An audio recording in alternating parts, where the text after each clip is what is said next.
सर्वसामान्यांचा आवाज बेधडकपणे मांडणारा न्यूज चॅनल म्हणजेच बेधडक बेधडक.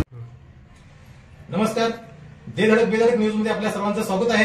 पाहूया आजची धडक देणारी बेधडक बातमी फक्त आपल्यासाठी. किशोर पडियार यांचा वाढदिवस आई वृद्धाश्रमात उत्साहात साजरा. आमच्या आई वृद्धाश्रमाचे आश्रयदाते बनून वेळोवेळी मदतीचा हात देणारे किशोर पडियार प्रत्येकच वर्षी आपला वाढदिवस आई वृद्धाश्रमातील अनाथ निराधार वृद्धांच्या समवेत साजरा करत असतात. यंदाही त्यांनी आपला वाढदिवस अनावश्यक खर्चाला फाटा देत आई वृद्धाश्रमामध्येच साजरा केला आणि सर्वच वृद्धांना आपल्या आनंदात सामील करून घेऊन आपला वाढदिवस सामाजिक उपक्रमाने आई वृद्धाश्रमामध्ये फळांचे वाटप करत साजरा केला. यावेळी त्यांच्यासोबत शिवाजी गोसावी, वनरक्षक उदगाव फाटा आणि नितीन गोसावी उपस्थित होते. सर्वांनीच आई वृद्धाश्रमातील आजी आजोबांच्या समवेत मनसोक्त गप्पा मारल्या.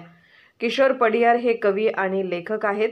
त्यांनी आतापर्यंत अनेक कविता केल्या आहेत. गेल्याच वर्षी आई वृद्धाश्रम येथे वाढदिवस साजरा करताना जर मावळत्या काळात अंधारच असेल तर वंशाचे दिवे हवेतच कशाला हे पोस्टर वाचले होते आणि पुढच्या वाढदिवसावेळी या वाक्यावर कविता करण्याचे त्यांनी अभिवचन दिले होते आणि यावेळी त्यांनी अत्यंत मार्मिक आणि समाजाला दिशा देणारी कविता करून ती त्यांना आई वृद्धाश्रमास भेट दिली आहे. ही कविता म्हणजे जी मुले आपल्या आईवडिलांना उतरत्या वयात सोडून देतात, वृद्धाश्रमाचा रस्ता धरायला लावतात, त्यांच्यासाठी झणझणीत डोळ्यात अंजन घालणारी असेल. ही कविता आता आई वृद्धाश्रमात दर्शनी भागात लावण्यात येणार आहे. यावेळी आई वृद्धाश्रमातील आज्यांनी किशोर पडियार यांना भरभरून आशीर्वाद देत त्यांचे औक्षण केले. यावेळी संस्थेचे अध्यक्ष संजय भोसले यांनी त्यांना वाढदिवसाच्या शुभेच्छा दिल्या आणि सर्वांचे आभार मानले. नमस्कार, आई वृद्धाश्रम मध्ये तुमच्या सर्वांचं स्वागत आहे आणि आपण आज किशोरदादांचा आज वाढदिवस आहे आणि या वाढदिवसाचं औचित्य साधून दरवर्षीप्रमाणे आपण यावर्षीही या आई वृद्धाश्रम मध्ये पोहोचलेलो आहे आणि आई वृद्धाश्रमसाठी जिथं माझे हे आई आहेत किंवा माझे बाबा आहेत, जिथं मी माझ्या आई वडिलांना या सगळ्या वृद्धांमध्ये बघतो आणि असंच आम्ही काही ना काहीतरी समाज उपयोगी आणि ह्या लोकांना उपयोगी पडेल असे उपक्रम आम्ही नेहमीच राबवत असतो. तर या आजच्या या उपक्रमामध्ये सुद्धा किशोरदादांचा मोलांचा वाटा आहे.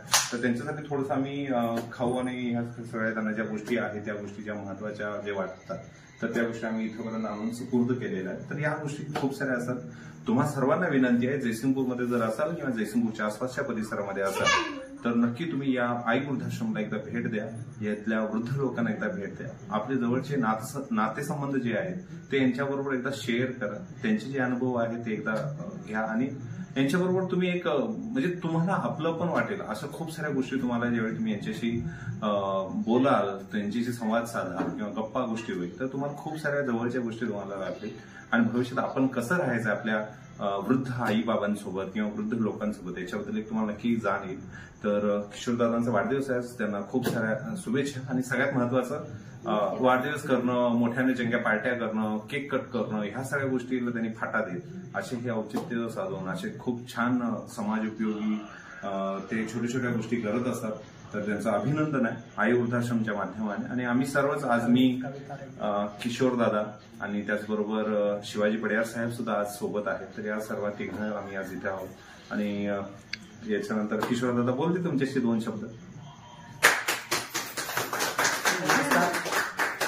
मागच्या वर्षी ज्यावेळी आम्ही आमच्या मित्राच्या वाढदिवसानिमित्त इथं वृद्धाश्रमाला भेट देण्यासाठी आलो होतो त्यावेळी मला एक शब्द आठवला, जर मावळत्या काळात अंधारात असेल तर वंशाचे दिवे हवेतच कशाला, हा शब्द मी वाचला होता आणि त्यावेळी माझ्या मनामध्ये एक कल्पना सुचली होती की ह्याच्यावर एक चांगली कविता आपण लिहू शकतो आणि पुढच्या ज्यावेळी माझा वाढदिवस येईल तेव्हा आजच्या दिवशी मी ते कविता लिहून त्या वृद्धाश्रमाला भेट देण्याचं ठरवलं होतं आणि 15 दिवसापूर्वीच मी ती कविता लिहिली. नितीन दादांना ती कविता शेअर केली. त्यांनी मस्त ती 2-3 दिवस त्याला वेळ देऊन एडिटिंग करून त्याला मस्त डिझाईन करून ती कविता आज माझ्यासाठी मला गिफ्ट म्हणून त्यांनी दिली आणि मी स्वतः ती कविता गिफ्ट आज या वृद्धाश्रमाला भेट करतोय. यातच माझा वाढदिवसाचा औचित्य साधून मी आज माझा वाढदिवस तिथं वृद्धाश्रमात साजरा करतोय. आमच्या देधडक बेधडक न्यूज चॅनलसाठी आपली लाईक आमच्यासाठी लाख मोलाची आहे. चला तर मग एक लाईक करा, सबस्क्राईब करा आणि बातमी शेअर करून आम्हाला प्रोत्साहन द्या.